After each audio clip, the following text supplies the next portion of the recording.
que nesse último depoimento de Mauro Cid, à Polícia Federal, o ex-ajudante de ordens disse que foi orientado pelo general Braga Neto, mais uma aí questão relacionada a Braga Neto, que foi orientado pelo general Braga Neto a conseguir com o PL, o partido de Bolsonaro, recursos para financiar os atos golpistas de 8 de janeiro.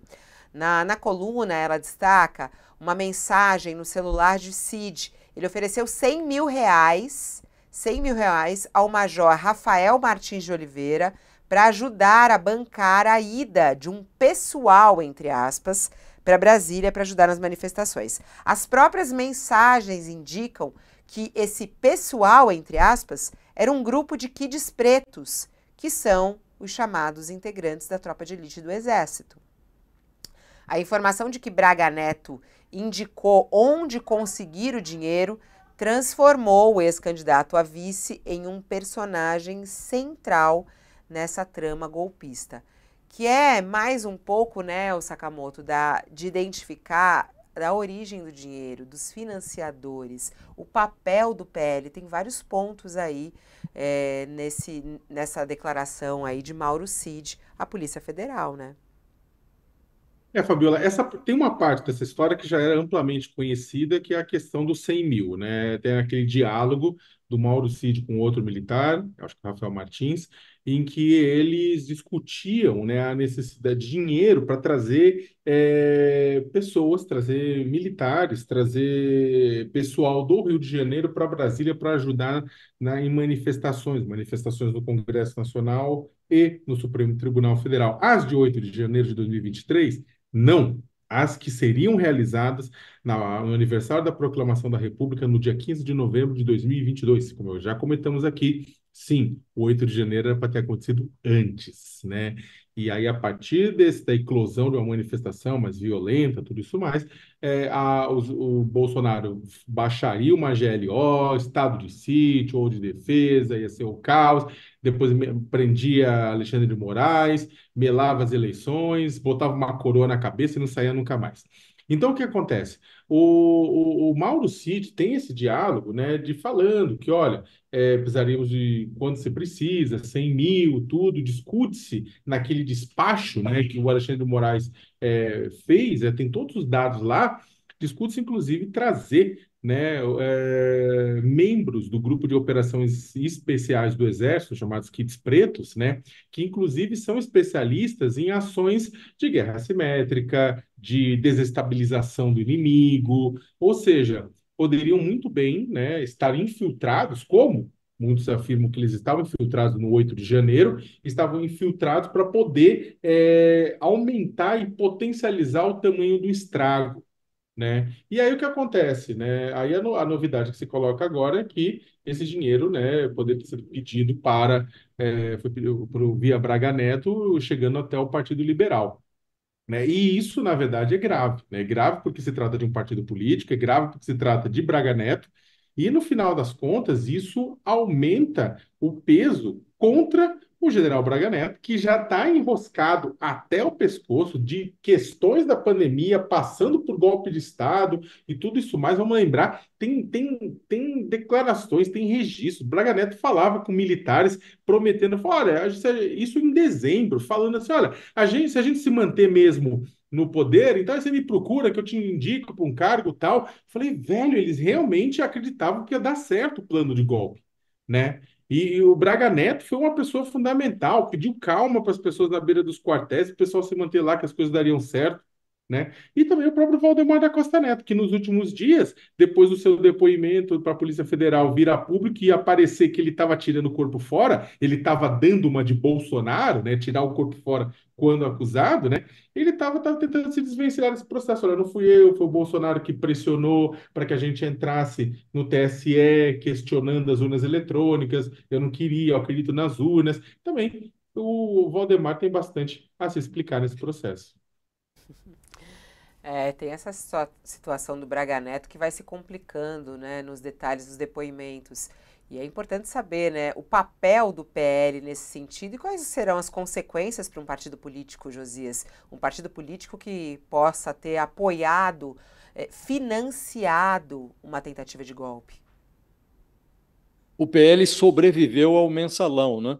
O Valdemar Costa Neto foi preso e o partido continuou funcionando.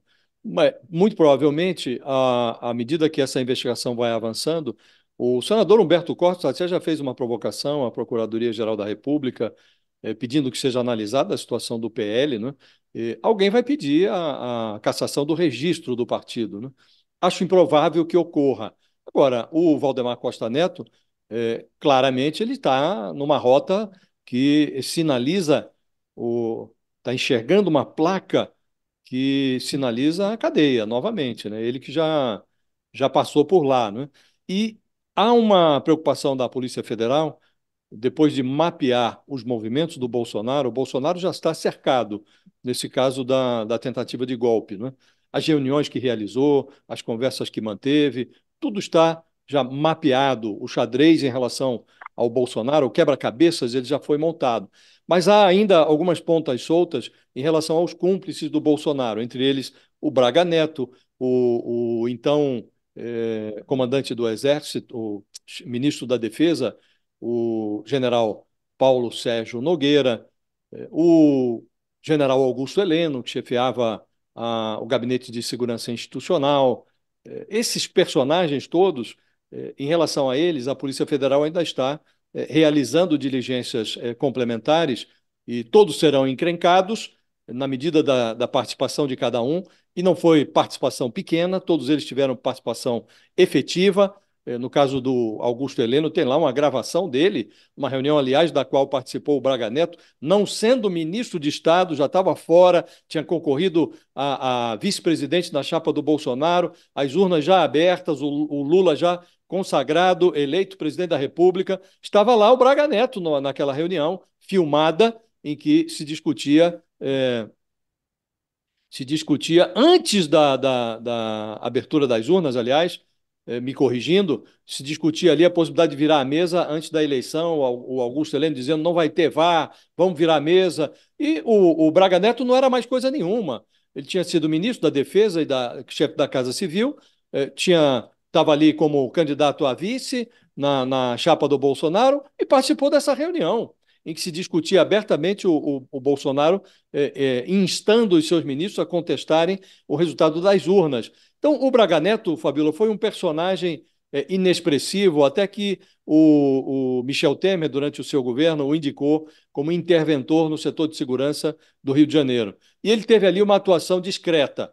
Depois se revelou que, sob a descrição do Braga Neto, realizaram-se negócios que estão agora sob investigação da Polícia Federal, sob a supervisão da Procuradoria da República.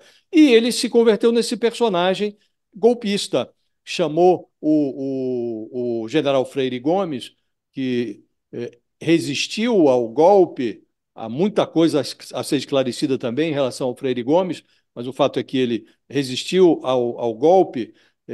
Foi chamado de cagão pelo Braga Neto, né? Então, há já as digitais do Braga Neto nessa tentativa de golpe, elas estão ali impressas. Agora, a Polícia Federal quer tornar essas digitais ainda mais nítidas. E o delator, o Mauro Cid, ele não tinha esclarecido esse aspecto que foi capturado numa troca de mensagens do Mauro Cid com outro oficial, um coronel.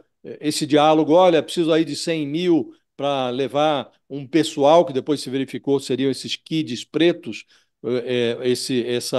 esses integrantes da Força Especial do Exército, para levá-los a Brasília. 100 mil é o bastante? Sim, 100 mil é o bastante. Isso não estava claro no depoimento do delator Mauro Cid. A polícia o espremeu nesse último depoimento que ele prestou e o Mauro Cid esclareceu que, em conversa com o Braga Neto o orientou a recorrer ao caixa do PL. Não está claro se o PL liberou o dinheiro. Se liberou, aí, de fato, o Valdemar estará numa situação ainda mais complicada. Mas há, nas cenas do 8 de janeiro, Fabiola, pessoas mascaradas com capuz na cabeça, descendo por um vão do Congresso Nacional, por uma corda, e gente muito treinada fazendo aquilo. desconfia-se, a polícia está investigando isso, que seriam integrantes desses quids pretos aí, o destacamento do Exército que o Mauro Cid queria trazer para Brasília. Então, há essa suspeita de que houve participação de gente treinada também no 8 de janeiro. Daí a relevância desse trecho do último depoimento do Mauro Cid, em que a polícia o espremeu para saber, olha, de onde vinha o dinheiro. Agora, precisa saber se o PL liberou ou não. E o Braga Neto ele está já encrencado, mas à medida que a investigação avança, os detalhes em relação à participação dele vão sendo esmiuçados. É. Ó, vamos agora falar um pouquinho sobre a reunião ministerial ontem de Lula, 11h20.